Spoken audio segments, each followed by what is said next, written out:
Assalamualaikum warahmatullahi wabarakatuh. Perkenalkan, saya Reformasari NIM 182050155. Baiklah, di sini saya akan menjawab UAS PPKN yang mana soal pertama adalah bagaimana meningkatkan karakter siswa SDMI pada pembelajaran jarak jauh. Nah, di sini jawaban saya adalah untuk mewujudkannya kita butuh kerjasama berbagai pihak seperti pemerintah, guru, serta para orang tua.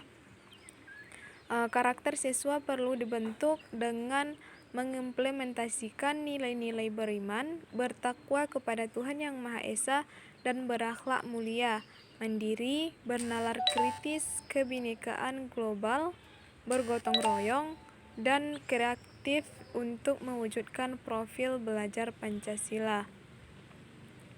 Selain itu, menumbuhkan karakter pada siswa juga dibutuhkan keteladanan dari guru. Yang mana soal kedua adalah model pembelajaran apa yang cocok digunakan pada pembelajaran PPKN di kelas rendah dan tinggi. Berikan alasan Anda. Yang mana di sini jawaban saya adalah pertama, model pembelajaran kelas rendah. Model pendekatan induktif di mana guru mendampingi siswa dalam proses pembelajaran dengan memberikan contoh pembelajaran. Model pendekatan ekspositori, sistem di mana murid duduk dan mendengarkan guru ceramah tanpa ada siklus timbal balik.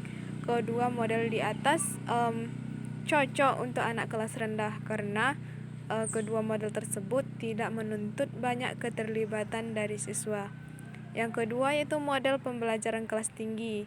Yang pertama, model identifikasi komponen prosedural, di mana murid diberikan prosedur dalam melakukan sebuah penelitian dan menyerahkan sepenuhnya pada murid untuk menafsirkan prosedur tersebut. Yang kedua, model latihan bebas, di mana guru hanya memberikan topik dan memberikan muridnya untuk pembelajaran topik tersebut dengan cara sendiri. Kedua metode di atas cocok untuk anak kelas tinggi karena membutuhkan banyak keterlibatan mandiri dan kreativitas dari murid. Nah, soal yang ketiga yaitu bagaimana menurut pendapat Anda terhadap tantangan pembelajaran PPKN pada pandemi COVID-19.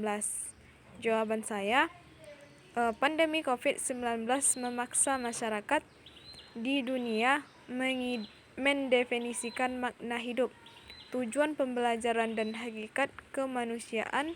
Jika selama ini manusia dipaksa dalam situasi serba cepat, pekerjaan tanpa henti, dan kejaran target pertumbuhan ekonomi dalam sistem kompetisi.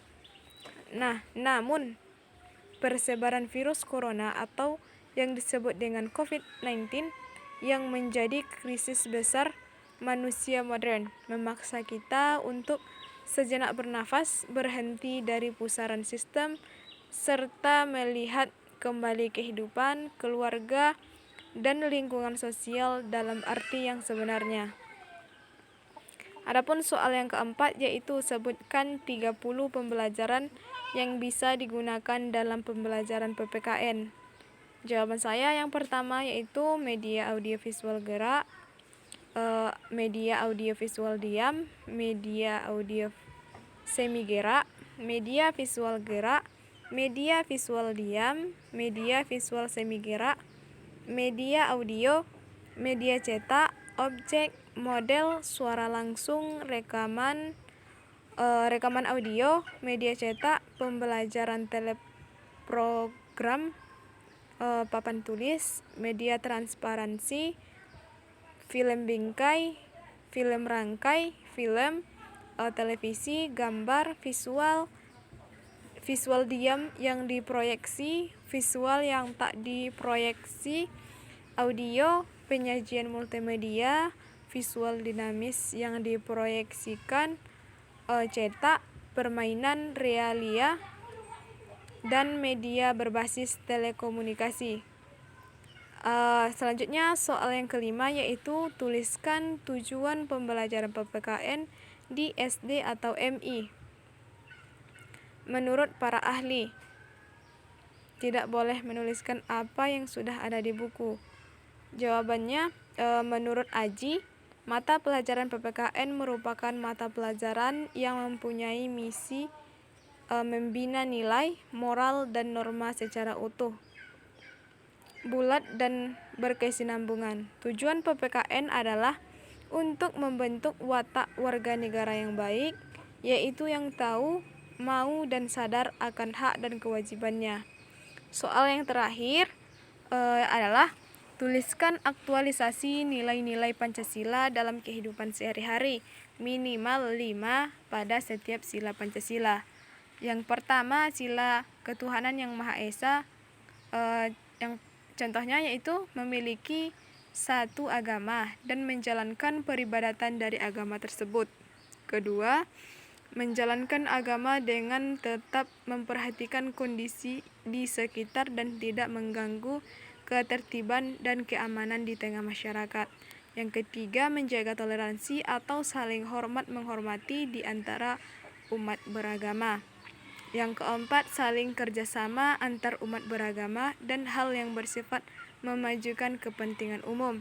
Yang kelima, tidak memaksa seseorang untuk menganut agama tertentu karena sesuai Undang-Undang 1945.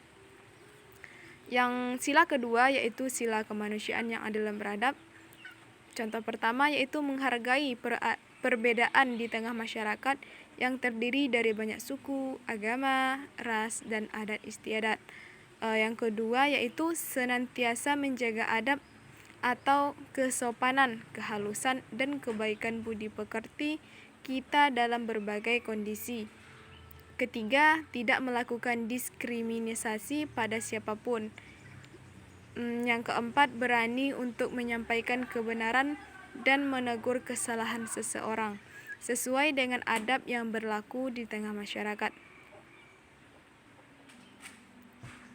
Yang kelima, menjaga keseimbangan dalam hal pelaksanaan hak dan kewajiban. Sila yang ketiga yaitu contoh yang pertama, cinta terhadap tanah air. Yang kedua, mencintai dan mengonsumsi produk dalam negeri agar perekonomian menjadi lebih maju. Yang ketiga, mengutamakan segala kepentingan negara yang dilakukan untuk mewujudkan tujuan pembangunan nasional Indonesia. Keempat, berusaha untuk menghasilkan prestasi yang dapat membanggakan bangsa Indonesia. Kelima, meningkatkan kreativitas dan inovasi dari diri sendiri untuk memajukan bangsa Indonesia. Sila keempat, penerapannya yang pertama yaitu mengutamakan pengambilan keputusan dengan musyawarah mufakat untuk menyelesaikan setiap permasalahan dalam kehidupan kita. Yang kedua, ikut serta dalam pemilihan umum. Yang ketiga, mencalonkan diri atau mengajukan seseorang untuk menjabat suatu jabatan tertentu. Yang keempat, tidak melakukan paksaan kepada orang lain agar menyetujui apa yang kita katakan atau kita lakukan. Yang kelima yaitu menghormati hasil musyawarah sekalipun bertentangan dengan pendapat kita dan melaksanakannya dengan sepenuh hati. Terakhir yaitu sila kelima, sila keadilan sosial bagi seluruh rakyat Indonesia. Contohnya yang pertama, senantiasa berusaha sebaik mungkin untuk membantu orang-orang yang sedang dilanda kesulitan. Kedua, meningkatkan kesadaran sosial dengan mengadakan kegiatan membantu sesama seperti bakti sosial, donor darah, dan lain-lain. Yang ketiga, berusaha untuk adil dalam aktivitas apapun yang kita lakukan dan seperti apa saja orang yang kita hadapi. Keempat, tidak mengganggu orang lain apapun yang sedang kita lakukan. Yang kelima, menghargai karya atau hasil ciptaan orang lain. Mungkin cukup sekian dari saya. Saya akhiri, wabillahi taufik wal hidayah. Wassalamualaikum warahmatullahi wabarakatuh.